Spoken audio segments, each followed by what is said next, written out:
Hello student, आप सब कैसे हैं। हम आपके लिए लेकर आए हैं आज पुनः सूक्ष्म जीव और उनसे लाभ हानि जो पाठ था हमने पढ़ा था। हमारे मित्र हैं या शत्रु हैं, उनमें से पार्ट नंबर 4। इस पार्ट नंबर 4 में हम फूड पॉइजनिंग यानी कि खाद्य विषाक्तन के बारे में पढ़ेंगे। इससे पहले हमने हानिकारक सूक्ष्म जीव और लाभदायक सूक्ष्म जीवों के बारे में पढ़ लिया था। हम आशा करते हैं कि आपको जो पार्ट 3 तक यानी पार्ट 1, पार्ट 2, पार्ट 3 तक जो हमने बताया था वो आपको समझ में आ गया होगा। यदि आपको नहीं समझ में आया है किसी कारण से, तो आप पुनः उन वीडियो को देखें और समझें। अब शुरू करते हैं हम। फूड पॉइजनिंग क्या होती है। कल रात पिंकी अपने भाई के साथ एक पार्टी में गई। वहाँ उन्होंने केक, पिज्ज़ा, बर्गर, गोलगप्पे, कचौरी और बहुत तरह का खाना खाया। घर वापस आकर उसके भाई के पेट में बहुत तेज दर्द होने लगा और उसके साथ साथ उल्टी और दस्त भी होने लगी। तब उसके पिताजी भाई को अस्पताल ले गए, जहां डॉक्टर साहब ने बताया कि उसके भाई को फूड पॉइजनिंग या खाद्य विषाक्तन हो गई है। पिंकी कहने लगी, खाना तो हमें ऊर्जा देता है, तो यह विषाक्त कैसे हो सकता है। आज हम जानेंगे खाद्य विषाक्तन या फूड पॉइजनिंग क्या है। फूड पॉइजनिंग या खाद्य विषाक्तन होने पर जो व्यक्ति को लक्षण होते हैं, उल्टी, दस्त, पेट में बहुत तेज दर्द, भूख नहीं लगना और कई बार बहुत तेज बुखार भी आ जाता है, तो ये लक्षण पाए जाते हैं।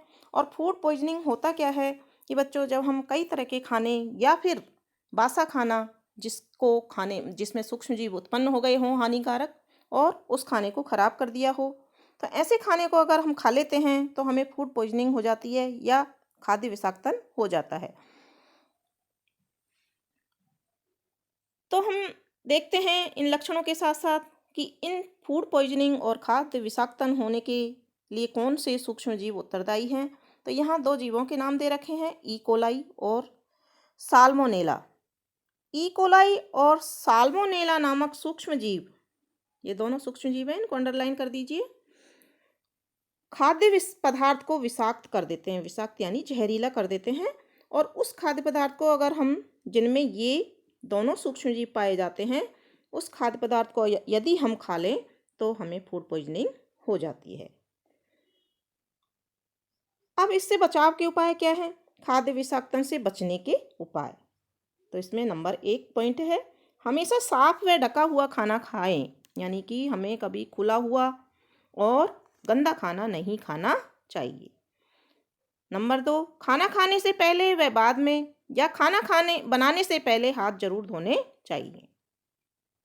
या कि हम बाहर से अगर कहीं से खेल कूद करके आए हैं और हमने गंदे हाथों से ही खाना खा लिया है, तो हो सकता है हमारे हाथों में भी हानिकारक सूक्ष्म जीव चिपके हुए हैं और वो खाने के साथ में हमारे पेट में चले जाएंगे और हमें बीमार कर देंगे या हमारे फूड को जो हमने खाया है उसको खराब कर देंगे। नंबर 3, सब्जियां व फलों को अच्छी तरह से धोकर खाएं। जो सब्जियां और फल हम खरीद कर लाते हैं उनको हमें धोकर खाने चाहिए। क्योंकि खेतों में या पेड़ों पर जब फल और सब्जियों में कीटाणु लग जाते हैं तो उनमें कुछ रासायनिक पदार्थ छिड़के जाते हैं जो उन कीटों से उन सब्जी और फलों की रक्षा करते हैं। भू रासायनिक खाद्य जो पदार्थ होते हैं, रासायनिक पदार्थ, वो हमारी सेहत के लिए, हमारे शरीर के लिए बहुत ही हानिकारक होते हैं। वो विषाक्त होते हैं, विषैले होते हैं, इसलिए हमें सब्जियां और फलों को अच्छी तरह से धोकर खाना चाहिए। नंबर 4 है, कच्ची सब्जियों व कच्चे टमाटर को अच्छी तरह से पकाएं। जो कच्ची सब्जी और टमाटर वगैरह या कच्चे मांस जो होते हैं, कच्चा मांस होता है, उसको हमें अच्छी तरह से पकाकर खाना चाहिए, क्योंकि अच्छी तरह पकाने से किसी भी खाद्य पदार्थ में सूक्ष्म जीव नष्ट हो जाते हैं। नंबर 5, कोशिश करें हमेशा ताज़ा खाना खाएं। तो हम जो खाना खाते हैं उसे उसी समय बनाएं और ताज़ा ही खाएं, और यदि बच जाए तो उसे फ्रिज में रखें। फ्रिज में कम टेम्परेचर होता है जिसमें खाना ख़राब नहीं होता है, इसलिए हमें बच जाए अगर खाना तो उसे फ्रिज में रखना चाहिए और फ्रिज से निकाल कर फिर पुनः अच्छी तरह से गर्म करके खाना चाहिए। अब कुछ प्रश्न दिए हुए हैं बच्चों, तो इनको देखते हैं। प्रश्न नंबर 1 है, खाद्य विषाक्तन किसे कहते हैं। तो हमने यहाँ खाद्य विषाक्तन के लक्षण भी देखे थे और खाद्य विषाक्तन फैलाने वाले सूक्ष्म जीवों के बारे में भी, यानी कि 2 सूक्ष्म जीवों के नाम भी पढ़े थे। अब प्रश्न है कि खाद्य विषाक्तन क्या होता है।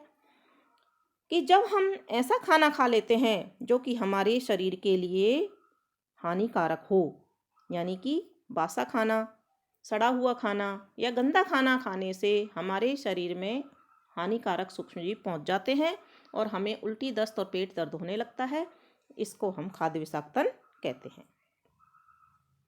प्रश्न नंबर 2 है, सूक्ष्मजीवों द्वारा खाद्य विषाक्त कैसे हो जाता है? तो सूक्ष्मजीव खाद्य पदार्थ में, जो पड़ा हुआ खाद्य पदार्थ होता है, खुला खाद्य पदार्थ होता है, उसमें सूक्ष्मजीव आकर के यानी कि पैदा हो जाते हैं, या फिर खुले खाने में जैसे मक्खियाँ आदि, दूसरे कीटाणु आदि, या हमने गंदे हाथ लगाए तो उस खाने पर सूक्ष्मजीव हमारे गंदे हाथों से या फिर मक्खियों के शरीर पर चिपके हुए सूक्ष्मजीव उस खाने पर चिपक जाते हैं, उसके अंदर पहुंच जाते हैं और खाद्य पदार्थ को विषाक्त कर देते हैं। प्रश्न नंबर 3 है, खाद्य विषाक्तन होने पर मनुष्य के दिखने वाले लक्षण लिखिए। इसका उत्तर यहाँ दे रखा है। उल्टी, दस्त, पेट में बहुत तेज दर्द, भूख न लगना और कई बार तेज बुखार आना, ये इसके लक्षण हैं। प्रश्न नंबर 4 है, उन 2 सूक्ष्म जीवों के नाम लिखिए जो खाद्य विषाक्त के कारक हैं। इसका उत्तर भी हम यहाँ देख सकते हैं। ई कोलाई व साल्मोनेला नामक सूक्ष्म जीव, ये दोनों के नाम हम यहाँ लिख देंगे, नंबर 1 और नंबर 2। ये जीव खाद्य पदार्थ को विषाक्त कर देते हैं। प्रश्न नंबर 5 है, किन्हीं 4 आदतों को लिखिए जिन्हें अपनाकर हम फूड पॉइजनिंग से बच सकते हैं। तो 4 आदत हम इनमें से लिखेंगे। हमेशा साफ एवं ढका हुआ खाना खाएं। खाना खाने से पहले व बाद में खाना बनाने से पहले हाथ जरूर धोएं। सब्जियों और फलों को अच्छी तरह धोकर खाएं। कच्ची सब्जियों और कच्चे मांस को अच्छी तरह से पकाएं। और 5वां भी है, कोशिश करें कि हमेशा ताज़ा खाना खाएं। तो इनमें से हम 4 बातें लिख देंगे क्योंकि 4 ही हमारे प्रश्न में पूछी गई है। अब आगे देखते हैं। यदि आपका सर्दी के मौसम में आम खाने का मन कर रहा हो या गर्मी के मौसम में स्ट्रॉबेरी खाने का मन कर रहा हो तो आप क्या करेंगे? जैसा कि हम जानते हैं, सूक्ष्मजीव वातावरण में लगभग हर जगह मौजूद होते हैं। यदि इनको उचित परिस्थिति जैसे ताप और नमी मिल जाए तो वह बहुत तेजी से वृद्धि करते हैं। भोजन का संदूषण एक रासायनिक अभिक्रिया है जिससे खाने की वस्तु का रंग और स्वाद बदल जाता है, उसमें बदबू आ जाती है और वह खाने योग्य नहीं रहती है। भोजन को सूक्ष्म जीवों से बचाने के लिए हम निम्नलिखित विधियों का प्रयोग कर सकते हैं जिससे कि हम पूरा साल हर तरह का फल और सब्जी और उनसे बनी हुई चीज़ों का मज़ा ले सकें। कहने का मतलब बच्चों ये है कि जिस मौसम में जो फल उगते हैं, जो सब्जियां उगती हैं, उस मौसम में वो आसानी से मिल जाती हैं। लेकिन यदि दूसरे मौसम में जब उनकी पैदावार नहीं होती है तो उस मौसम में उन फल और सब्जियों को खाने के लिए, उन चीज़ों को खाने के लिए हमें कुछ ऐसे उपाय करने पड़ेंगे ताकि हम दूसरे मौसम में भी उनको खा सकें या वो चीज़ें हमको मिल सकें।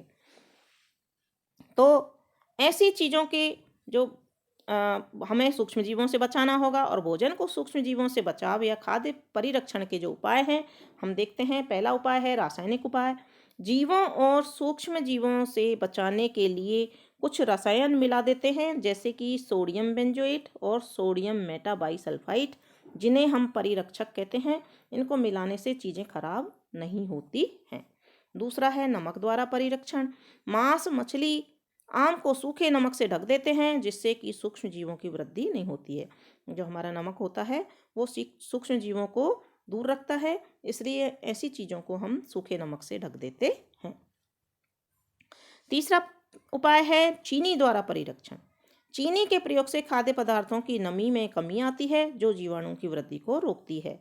जैसे हम बहुत सी सारी चीज़ों में चीनी डाल के रख देते हैं तो वो चीज़ें खराब नहीं होती हैं। चौथा उपाय है तेल एवं सिरके के द्वारा। अचार, सब्जी, फल, मांस, मछलियों का परिरक्षण तेल व सिरके द्वारा करते हैं। सभी के घरों में अचार मिलता है, देखा होगा, तेल में डाला जाता है और तेल से वो अचार पूरे साल खराब नहीं होता है। अगला उपाय है गर्म एवं ठंडा करना। दूध को उबालते हैं जिससे अनेक सूक्ष्मजीव नष्ट हो जाते हैं उबालने से। इसी प्रकार भोजन को फ्रिज में रखते हैं क्योंकि कम ताप पर सूक्ष्मजीवों की वृद्धि नहीं होती है, यानी कि रोकता है कम तापमान जो होता है।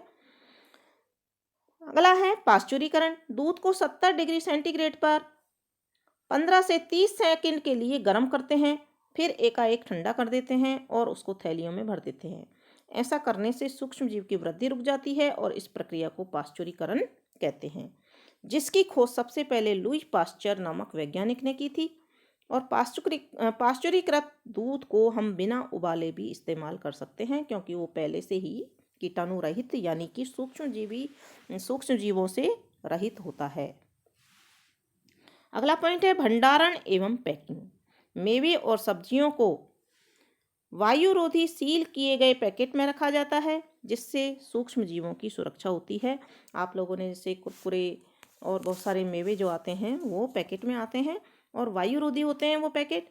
वायुरोधी यानी कि अंदर वायु बिल्कुल नहीं होती है जिससे सूक्ष्म जीव नहीं प्रवेश कर पाते या पैदा नहीं हो पाते हैं, तो उनसे उनकी रक्षा होती है। तो इस तरह से हमने ये उपाय पढ़े इतने सारे। अब देखते हैं निम्न प्रश्नों के उत्तर दो।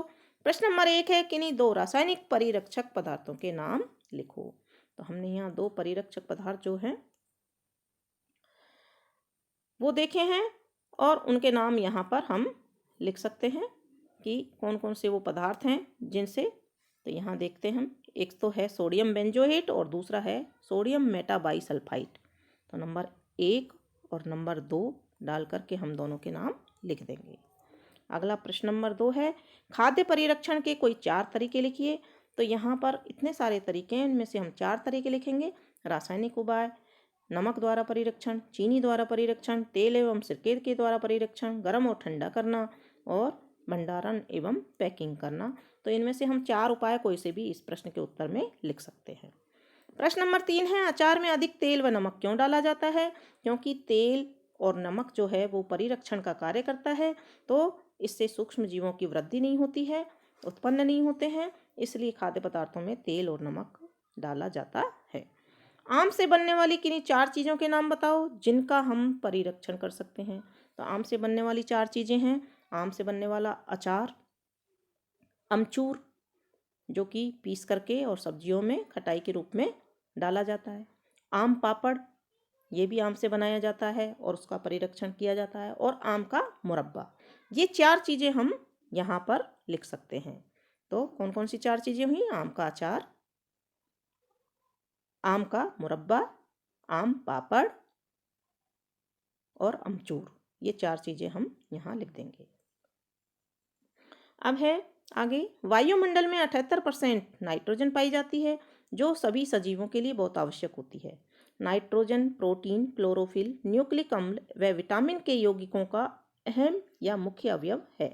नाइट्रोजन में क्या क्या होता है? प्रोटीन, क्लोरोफिल, न्यूक्लिक अम्ल और विटामिन के यौगिकों का मुख्य अवयव है, इसलिए नाइट्रोजन सभी सजीवों के लिए बहुत आवश्यक है। पौधे एवं जंतु वायुमंडलीय नाइट्रोजन का सीधा उपयोग नहीं कर सकते हैं। पौधे को नाइट्रोजन स्थिरीकरण क्रिया द्वारा नाइट्रोजन मिलती है। नाइट्रोजन स्थिरीकरण क्या होता है? वायुमंडलीय नाइट्रोजन का नाइट्रोजन के यौगिकों में बदलना जिन्हें पौधे आसानी से अवशोषित कर सकें, इस क्रिया को नाइट्रोजन स्थिरीकरण कहते हैं।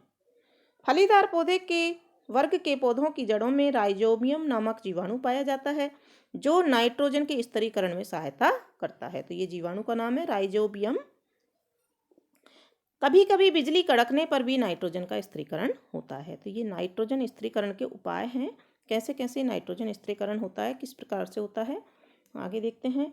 आज हम नाइट्रोजन चक्र की सहायता से जानेंगे कि वायुमंडल में नाइट्रोजन की मात्रा कैसे स्थिर रहती है।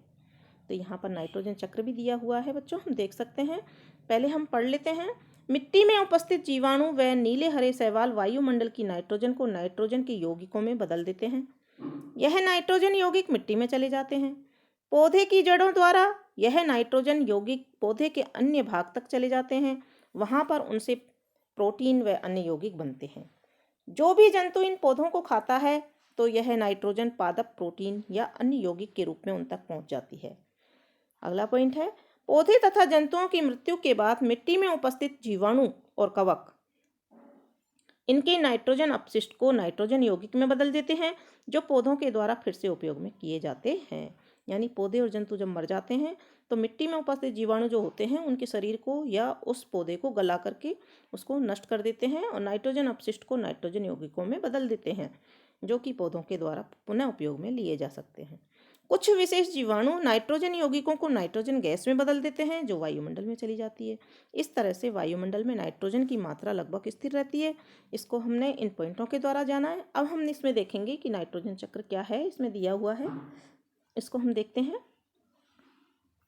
यहाँ पर देख सकते हैं आप, जो पॉइंट हमने यहाँ पढ़े हैं उसी तरह के पॉइंट यहाँ दे रखे हैं। इसमें थोड़ा सा धुंधला है, दिखाई नहीं दे रहा है, लेकिन जो बातें हमने यहाँ पढ़ी हैं वो ही बातें इस नाइट्रोजन चक्र में दी हुई। अब है कुछ प्रश्न दिए हुए हैं, निम्न प्रश्नों के उत्तर दीजिए। सेम और मटर फलीदार पौधों की जड़ों में कौन सा जीवाणु पाया जाता है? तो अभी हमने पढ़ा था राइजोबियम नामक जीवाणु पाया जाता है, तो यहाँ हम राइजोबियम नामक जीवाणु का नाम लिख देंगे। प्रश्न नंबर 2 है, नाइट्रोजन का स्थिरीकरण किन किन विधियों द्वारा होता है? तो यहाँ स्थिरीकरण की विधियां हैं। फलीदार पौधों के वर्ग के पौधों की जड़ों में राइजोबियम नामक जीवाणु पाया जाता है जो नाइट्रोजन के स्थिरीकरण में सहायता करता है, और कभी कभी बिजली कड़कने से भी नाइट्रोजन का स्थिरीकरण होता है। और वायुमंडलीय नाइट्रोजन का नाइट्रोजन यौगिकों में बदलना, ये भी नाइट्रोजन स्थिरीकरण कहलाता है। तो इस तरह से इसका उत्तर हो जाएगा। प्रश्न नंबर 3 है, सभी प्राणियों के लिए नाइट्रोजन क्यों आवश्यक है? तो यहाँ हमने देखा था कि नाइट्रोजन में क्या क्या चीज़ें पाई जाती हैं। नाइट्रोजन प्रोटीन, क्लोरोफिल, न्यूक्लिक अम्ल एवं विटामिन के यौगिकों का अहम मुख्य अवयव है, इसलिए नाइट्रोजन जीव जंतुओं और पौधों के लिए अत्यंत आवश्यक है, सभी प्राणियों के लिए आवश्यक है। प्रश्न नंबर 4 है, वायुमंडल में नाइट्रोजन की मात्रा कैसे स्थिर रहती है? चक्र बनाकर स्पष्ट कीजिए। तो नाइट्रोजन चक्र तो हम यहाँ बना देंगे और स्पष्ट करना है हमको। तो हम यहाँ से जो पॉइंट हैं ये दे रखे हैं, मिट्टी में उपस्थित जीवाणु, नीले हरे शैवाल वायुमंडल की नाइट्रोजन को नाइट्रोजन यौगिकों में बदल देते हैं, ये नाइट्रोजन यौगिक मिट्टी में चले जाते हैं। पौधों की जड़ों द्वारा नाइट्रोजन यौगिक पौधे के अन्य भागों में चले जाते हैं और उनसे प्रोटीन और अन्य यौगिक बनते हैं। जो भी जंतु इन पौधों को खाता है, नाइट्रोजन प्रायः प्रोटीन व अन्य यौगिक के रूप में उन तक पहुँच जाती है, और इनकी मृत्यु होने पर ये मिट्टी में उपस्थित जीवाणु और कवक नाइट्रोजन अपशिष्ट को नाइट्रोजन यौगिक में पुनः बदल देते हैं। तो यहाँ से नाइट्रोजन यौगिक से शुरू हुआ था और वापस नाइट्रोजन यौगिक बन गए। इस तरह से यह नाइट्रोजन चक्र प्रकृति में चलता रहता है। कुछ विशेष जीवाणु होते हैं जो नाइट्रोजन यौगिकों को नाइट्रोजन गैस में बदल देते हैं, जो वापस वायुमंडल में चली जाती है। इसी तरह से वायुमंडल में नाइट्रोजन की मात्रा लगभग स्थिर रहती है। तो इस तरह से ये प्रश्न नंबर 4 का उत्तर हो गया, और इसी के साथ में ही आपका सूक्ष्म जीव मित्र एवं शत्रु वाला टॉपिक कंप्लीट होता है।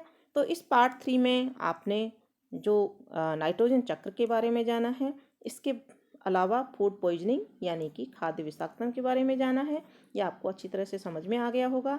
भोजन को सूक्ष्म जीवों से कैसे बचाया जा सकता है, ये भी बात आपके समझ में आ गई होगी। तो बच्चों, आगे के अन्य टॉपिक देखने के लिए जुड़े रहिए हमारे चैनल से, और समझने के लिए इन वीडियोज़ को आप पुनः देख सकते हैं, पॉज करके समझ सकते हैं, और आगे की वीडियो देखने के लिए हमारे चैनल को सब्सक्राइब कीजिए, अपने दोस्तों के साथ शेयर कीजिए। वीडियो को पूरा देखने के लिए बहुत बहुत धन्यवाद।